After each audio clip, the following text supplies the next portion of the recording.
Before joining the FCC, Commissioner Mr. O'Rielly had a variety of leading staff positions during 20 years on Capitol Hill, in both the U.S. Senate and the House of Representatives, ending as policy advisor in the office of the Senate Republican Whip. And just on a personal note, so Mike was on the staff of then Chairman Bliley on the House Energy and Commerce Committee 26 years ago today. He was actually at the signing, is that correct? In the Library of Congress when Chairman Bliley and the bipartisan leaders and President Clinton and Vice President Gore signed the 1996 Act. Now, there are 3 days in February that have significance to me. February 7th, my first son was born. That was in 1990. February 8th, the Telecommunications Act of 1996 was born. And then my second son was born on February 9th. So these 3 days in February have marked my life as a father and my career ever since. And O'Rielly has been in the midst of all the telecom battles and wars and solutions and all through that time. So thank you for joining us. Thanks for having me. It's a pleasure to be here. So you worked for Chairman Bliley, you worked for John Sununu, John Cornyn. That's granted. A little bit for John Ensign before he had a moment. John Ensign.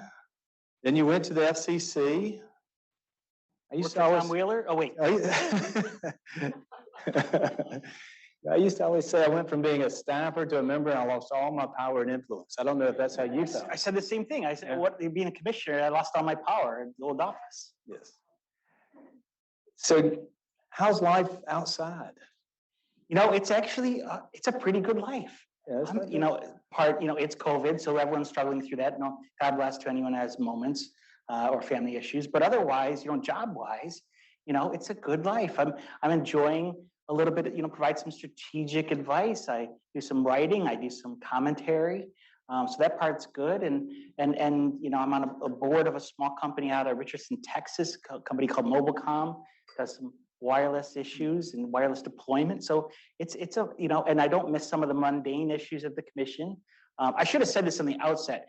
I am not intending in any way to influence or to engage or advocate on any proceeding at the FCC or any other federal. I'm just going to give you my views, but I'm not trying to engage in any docket. I heard their docket earlier, and I was like, oh my goodness, I don't have any of that. Well, thank you. You can leave that to us because we are engaging in dockets and proceedings and on the Hill. And good luck. But we value your insight and your wisdom. So earlier we had the new chair of the FCC, Chairwoman Jessica Rosenworth. So we had your colleague, Commissioner Carr, and then new FCC Commissioner Symington, relatively new. Any advice to the commission as they start this really historic period of time of record, once-in-a-lifetime funding levels, a race to 5G, new technologies, new deployments abounding? What would your advice to the FCC and those who are working on Capitol Hill and this sector in shaping the policies that shape the future?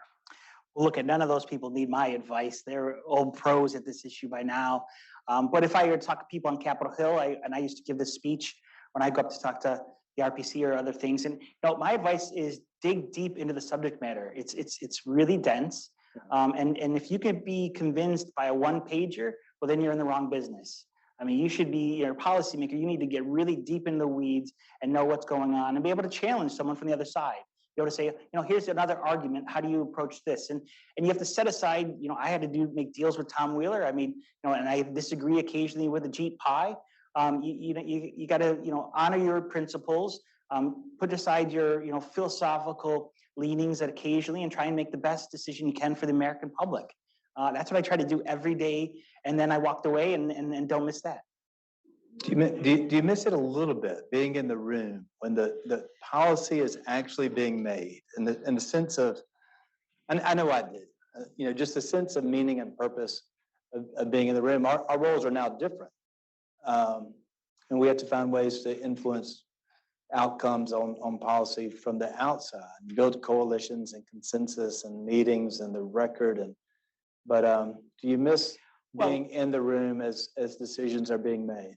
Well, it really wasn't my decision to exit the room. So on that part, but in fairness, what makes up for that is more money. I don't have to worry. I made a little bit more last year than I've ever made in my career, so that's always a good thing, right? Yes. 27 years in the federal government, you know exactly how much I made to the penny, and so things are a little bit better, and so you adjust, and you have no choice, and it's everyone living through COVID, right? You have to plug along, and yeah, there's moments I miss. I missed working on behalf of the American public. I missed, cutting some deals that we could really improve things. But I gave it all I could in the 7 years of the commission. I really left it, all out there. It's a good way to live, a good way to work, and the American dream is great. Yeah, absolutely. So this historic moment of coming out of the pandemic, bipartisan consensus, major legislation committing the resources to provide connectivity to every American everywhere. What needs to happen to make sure that that's done right? Well, look, I think that it's an unbelievable amount of money that's being put forth, not at just NTIA, but you have the U.S. Ag Department. You've got money elsewhere that's really going to, I would say flood the marketplace, but it's really going to set the stage. The Treasury Department has money. That is significant. I mean, just the NTIA money, just on broadband deployment, is 10 years worth of FCC high cost fund, all condensed in probably 2 or 3 years. Say that again. Yeah, it's 10 years with the FCC high cost 10X. fund. Yeah. Done it probably out in 2 or 3 years. I'm guessing a lot of money is going to go out by 2024. So for reasons. So I mean that's significant. And so my advice is follow the statute, follow the law. Don't get sidetracked by anything else. The NTIA money has prescription that the Congress has drafted and expects you to comply. And I know there'll be oversight. I know there's people, willing and anxious to conduct oversight to make sure every dollar goes where it's supposed to be. It's not going to be like the 2009 experience. I think people are going to be on top of this ahead of the game. And so everyone behoove themselves to do, follow the law. And to me, that means dealing with you highlighted, deal with the unserved population, those people who have nothing. And I've been in those kitchens. I've been in, and I've talked to those people at conferences who have, dial-up still. That's a tough meeting to have, a tough conversation to have with a family that's trying to figure out how to, and a good portion of our American friends don't have it. And that's what the money's for. So that investment is going to flow based on the maps the FCC is the maps that they're trying to complete by this summer, we hope. Can that happen, and can they get the maps right? Well, the current maps are what's the technical word? Stinky, and they're gonna get better.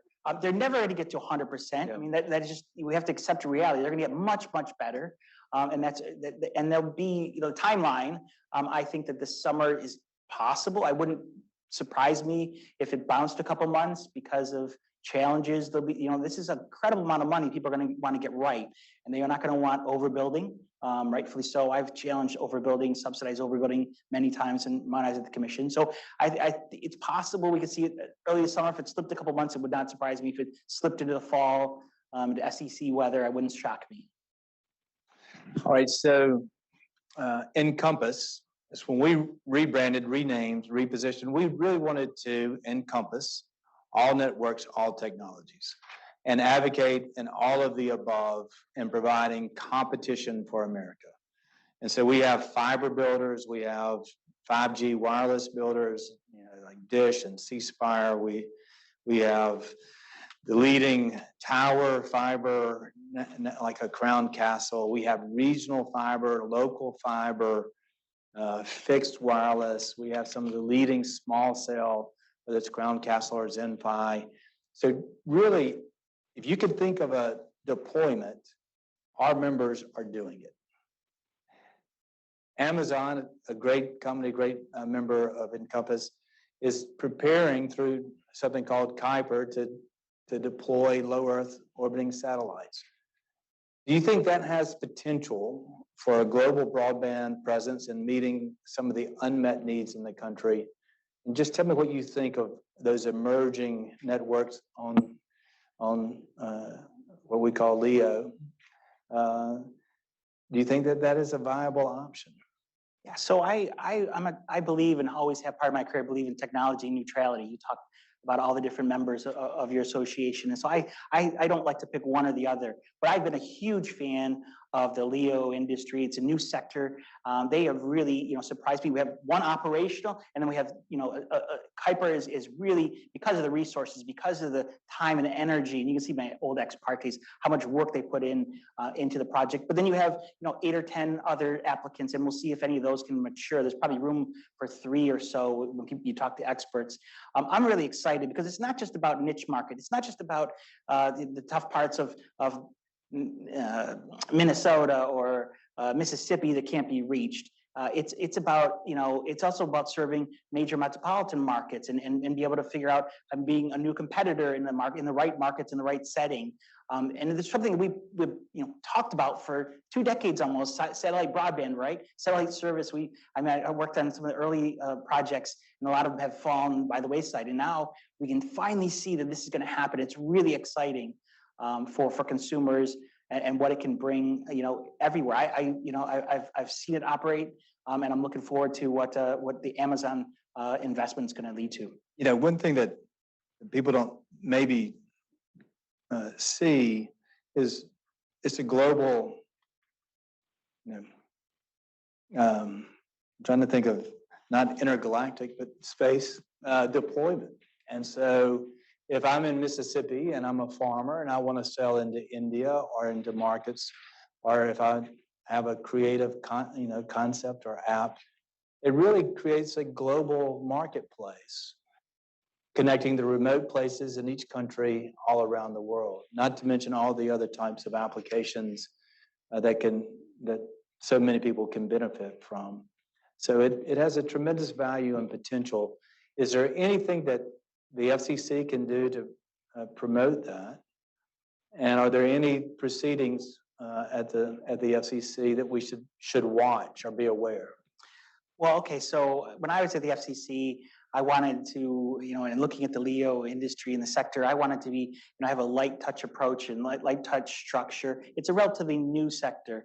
But there are things that I was, on the mindful of as you're trying to figure out how the different applicants would work. You want to make sure that they're collaborative, that there's spectrum efficiency, so we're not talking harmful interference between the companies. How are they able to make sure that everyone can get up and operational? Let the business model be the determinant, not the regulatory model. And make sure that you deal with things like space safety, really important issues for the FCC that I dealt with at that time. You mentioned the second part. Is there anything to watch? And use the right word, watch. Obviously, still not advocating or engaging in any proceeding, but I'm watching a couple proceedings. I think they're really important because I look at, when I see the next gen proposal by SpaceX and in 30,000 satellites, the size of that is just massive compared to what we've seen in the past. And I see that, the comments from Elon Musk and the need to do this for his purposes of finances, for capability and capacity. That's great on that side, but I also wonder, what does it mean for the FCC and how are they approaching the issues that matter? There's things that go into that. I talk about spectrum efficiency and harmful interference and collaboration, all those things in space safety, all those things matter going forward as it relates to here. And then one of the things that really sticks out, and I, being a technical geek that I can be, I just don't know how they're going to meet the power limits they talked about. It boggles my mind, but I'll wait for the experts to deal with that. The second item that really jumps out in this space, particularly, no pun intended, is the item the commission moved at the end of this commission moved at the end of last year, dealing with spectrum sharing in the NGSO space. Is how do you deal with the fact that LEOs really haven't had second multiple rounds? How do you deal with the fact that whose rights for licensees trump others?